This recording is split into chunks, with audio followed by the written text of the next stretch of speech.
Yesterday Upon the Stair. Written by Pit Viper of Doom. Read for you by Gemini Wishes. Chapter 16. He makes it just in time to see Ida face off against Todoroki. His classmates greet him. He's treated to jokes and gentle teasing, careful back slaps that avoid his injuries. Mineta asks him loudly if Todoroki literally punched his eye out, until Suyu shoves him under his seat. If any of them notice how quiet he is, they don't say anything. Uraraka sets Mika back in his lap. "Rotten luck," she says softly.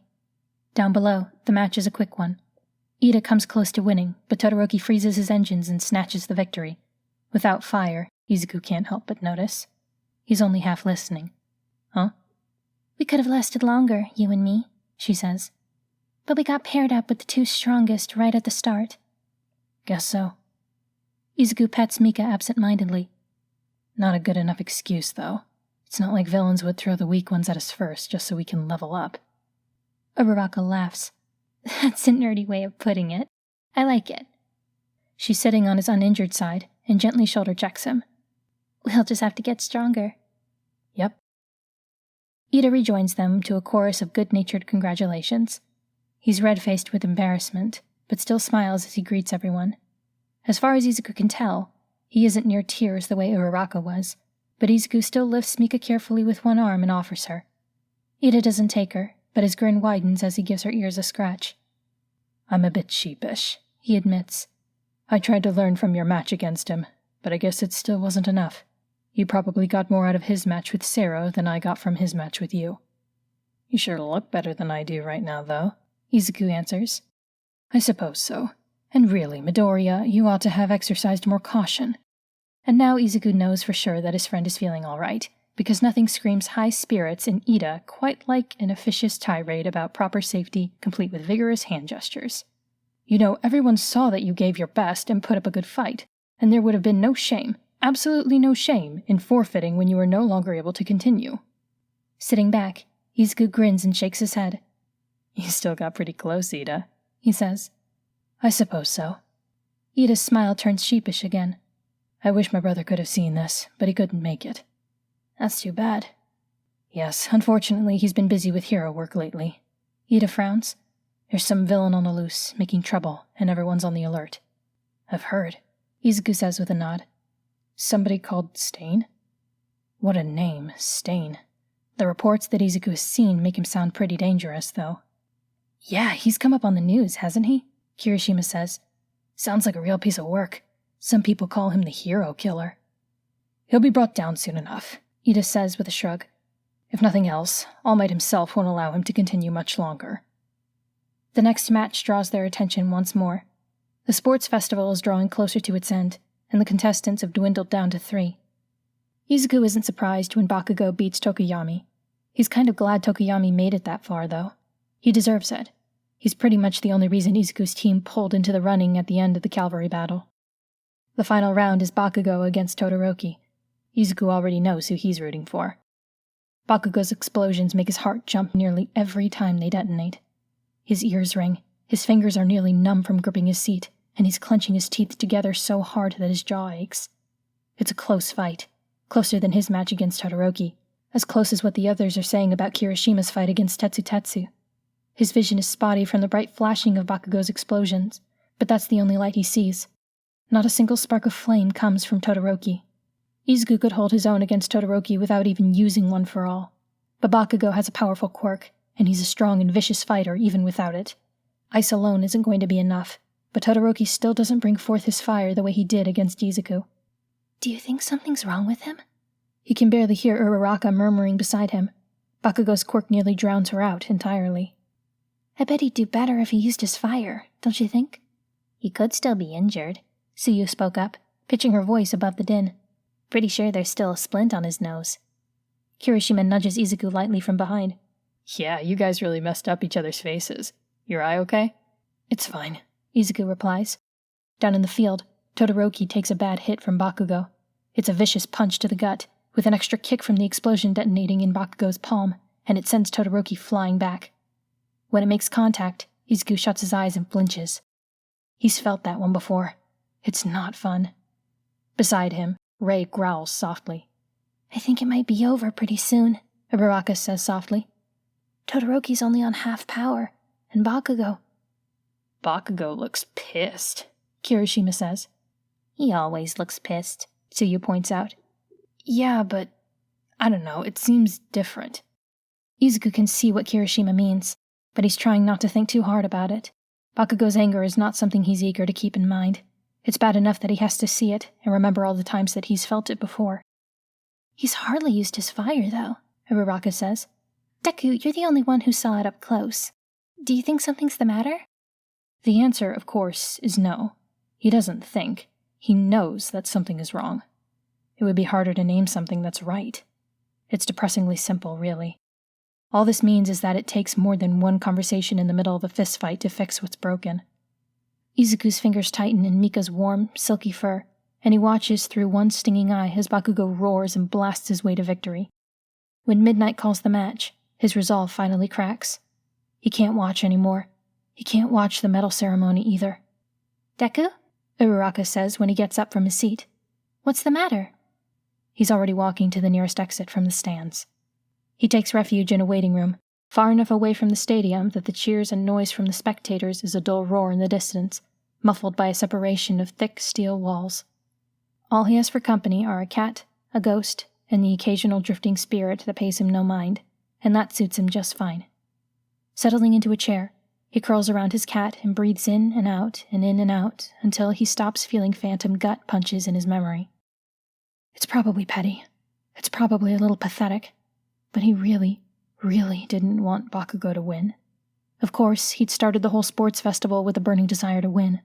But in the admittedly likely event that he didn't, he'd known that at least there were several classes full of kids who weren't Bakugou and might win, and that would have been a consolation. But no. Bakugou wins, again. Like always. He won against Todoroki, who was fighting with half his power, and Izuku could just barely keep up with Todoroki fighting with half his power. He wonders, for a wild moment, if this is what Endeavor's felt like, staring at All Might's back for years and years. It can't be, though. Izuku isn't angry that he lost. He knows why he lost, and he knows he traded his chance to win for something just as worthwhile. This isn't about him winning or losing. This isn't just about Bakugou winning. Again, over and over, might makes right, like winning erases all the things he's done. This is an old sting. A hopeless loop rinsing and repeating in which Bakugou wins and wins and wins, and because he wins, he never thinks he's wrong. He never thinks that just because he wins, it doesn't make him a great person or even a good one or even a decent one. He just wins and wins. Everyone sings his praises and turns a blind eye to his temper and his selfish mean streak, and Izuku is sick of watching it happen and sick of feeling like a petulant child for letting it hurt so much. Izuku's eyes burn, but this time he holds back the tears. This isn't worth crying over. He'd feel this way even if he weren't sick and tired of letting Bakugou make him cry. Mika purrs against his belly, and Rei's cold hug wraps around his uninjured arm. Izuku breathes in and out, slowly and steadily, until he feels better. By the time he uncurls, ready to face the world again, it looks as if he's missed the medal ceremony. There are voices and footsteps in the halls. Not many. Izuku picked a waiting room that was out of the way of the main paths of foot traffic. Quietly, he slips out into the hallway again. Maybe his friends will be wondering where he is. Excuse me. I hate to bother you again.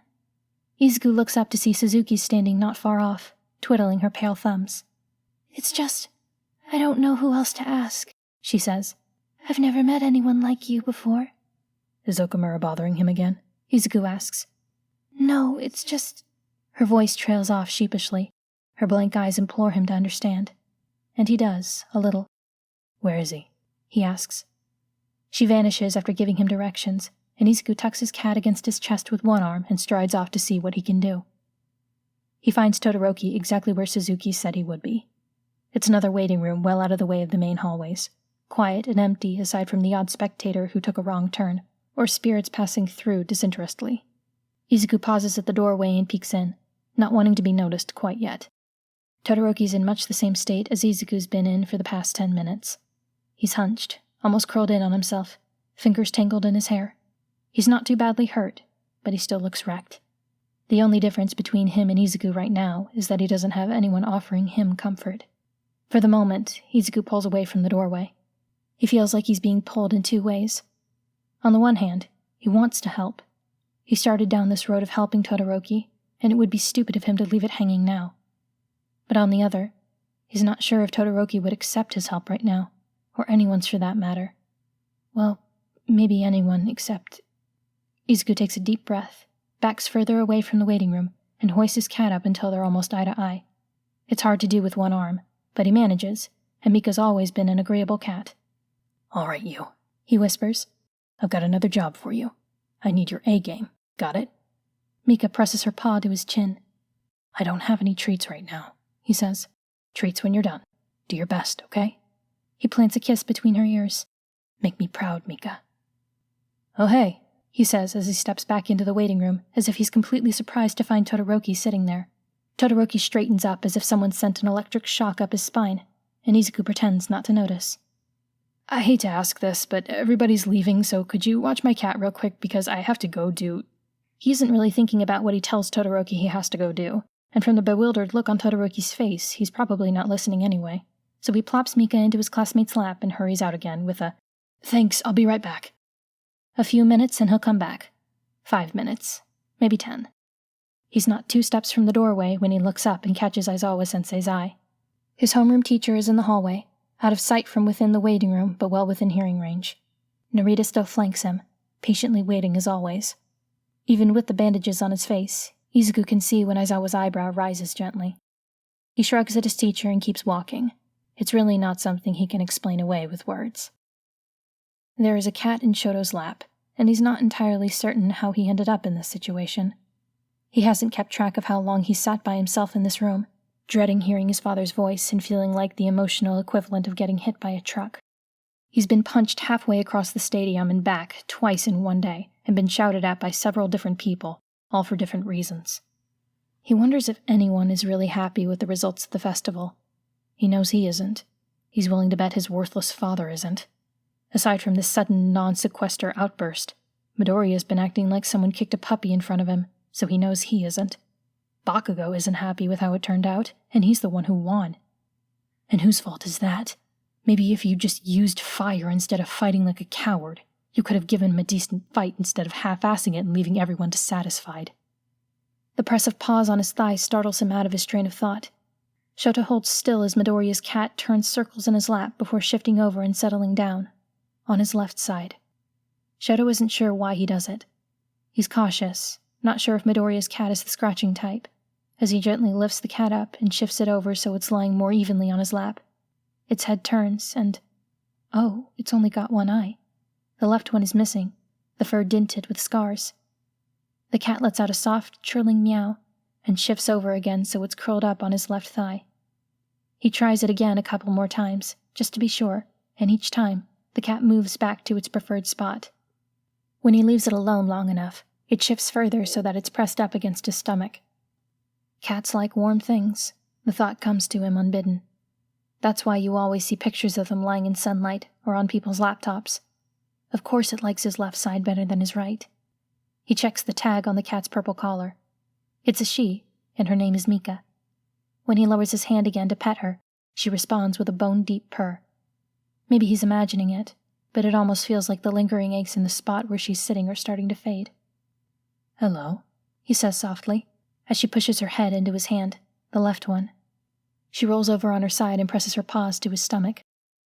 "I'm wondering, what does he have to do that's so important that he'd give you to me? Do you know?" The cat doesn't answer, of course, unless circling around so that she's leaning against his stomach again can be considered an answer. Sadly, it isn't long before his father finds his hiding place. By the time he does, Shoto is dangling a shoelace for Mika to bat at. She isn't trying very hard, because she's more interested in draping herself bonelessly against his left side, but he dangles it low enough for her to catch between her paws. "If you have time to be mucking around with stray cats, then you have time to come home and train," Endeavor snaps. "After today's showing, you clearly need it, especially if you're finally giving your rebellious little temper tantrum a rest." "She isn't a stray," he says, ignoring the rest of what the old bastard tells him. "What?" "She's my classmate's cat," he says, Without looking up, Mika pulls the end of the shoelace down and chews at the plastic casing until he tugs it out of her grip again. They asked me to watch her for them, so obviously I can't move from this spot. From across the room, he feels his father's temper pulse. My hands are tied, he says flatly. You might as well go home without me. I'll catch up. His father's boots scrape on the floor as he steps closer. Startled, Mika shifts so that her paws are beneath her again, and she's facing Endeavor. His father's voice is a growl, and Shoto focuses on the cat in his lap. As far as he's concerned, the most worthwhile thing in the room right now. I have had enough of your petty, worthless little tantrums. He reaches for the cat, and Shoto tenses to pull away. Thorn-sharp claws dig into his pant leg and prick at his skin. The fur on Mika's back stands on end, and she lays back her ears and hisses loudly enough to make her father stop talking, which is frankly impressive. Her tail twitches back and forth, and when Endeavor's hand comes too close, the hiss becomes a bubbling yowl as she lashes out at it. Endeavor yanks his hand back at the same time as Shoto scoots his chair further away. Mika, apparently unaware of how closely she's courting danger, keeps her ears flat against her head and spits. Her single eye is narrowed, and her mouth is open in what bears only a passing resemblance of a smile. He's reminded, just for a moment, of her owner. I think, he says calmly, as he refrains from petting her again until her temper calms. I should just wait for my classmate to get back. He doesn't need to see his father's glare to feel the force of it, but glaring is all Endeavor does. Apparently, he doesn't find the argument worth the trouble, or he's not interested in possibly losing a finger, because he storms out without another word. Mika settles down again, though it takes quite a bit of petting to get her purring again. Not that Shoto's complaining. Izuku does find a way to keep busy while he gives his cat time to work her magic. He hates leaving things unfinished. So, Rei helps him find Okamura again. Luckily, the poltergeist isn't hanging close to Endeavor at the moment. He probably figures that Endeavor's not likely to drop dead anytime soon here. So for now, he's just drifting and sulking and making all the nearby ghosts skittish. Okamura notices him right off, and his steps waver when the ghost drifts closer. This is his cross to bear, with an ability like this. At the very least, he's a novelty. At most, he's, for lack of a better term, a lifeline. And as far as he knows, he's the only one there is. He doesn't speak at first. He just leads Okamura off, to somewhere they can talk in private without anyone with a pulse walking in and finding Izuku arguing with a wall. Just to be safe, he puts his special little trick to good use. He takes out an old earpiece, one of those Bluetooth devices that have fallen out of style. It's old and useless and isn't connected to anything, but at the very least it'll make him look less strange if anyone finds him conversing with empty air. What do you want? He asks, looking directly at the poltergeist's face. Okamura looks vaguely like the person he used to be, just off. His death wound is gruesomely visible. Not that Izuku isn't used to blood. Stop getting in my way, Okamura snarls. Rei doesn't like his tone, and Okamura recoils when she growls right back. What do you want with Endeavor? Izuku asks. Why are you following him? What do you intend to do? I'm going to make him pay. How? Izuku presses. What do you actually mean to do? He checks his surroundings again. And bothering Todoroki? What's that supposed to accomplish? You know nothing, Okamura rumbles dangerously. You're right, Izuku tells him. I don't understand what you're trying to do. His fists clench. Do you think it will bring you back if you tear his soul apart? Shut up! Do you think putting ugly thoughts in Todoroki's head will get all the ugly thoughts out of yours? He asks. Do you think it'll stop hurting then? It won't. You don't know that. It's like scratching a bug bite, Izuku says, ignoring him. You think you're making it better, but you're only making it worse, so you can't stop. I don't care! Okamura's voice scrapes like knives in his ears. He has to pay! Why does it matter so much to you? He killed me! Okamura roars. I didn't want to fight anymore. I didn't want to die. His form flickers back and forth, between the man he was and the nightmare he now is. I didn't have to die. He didn't have to do that. Is it so wrong to just want him to know that? Izuku considers that for a moment. Yes, he answers. Okamura's eyes flash. It's wrong for you, Izuku tells him. You don't know anything about me. Okamura lashes out, and Izuku hops back out of reach as Rei shoves herself between them. Okamura rages on, heedless. Don't you understand? All I want is for him to know what he did. To know it was wrong. He shrinks in on himself. It was wrong, wasn't it? I didn't have to die.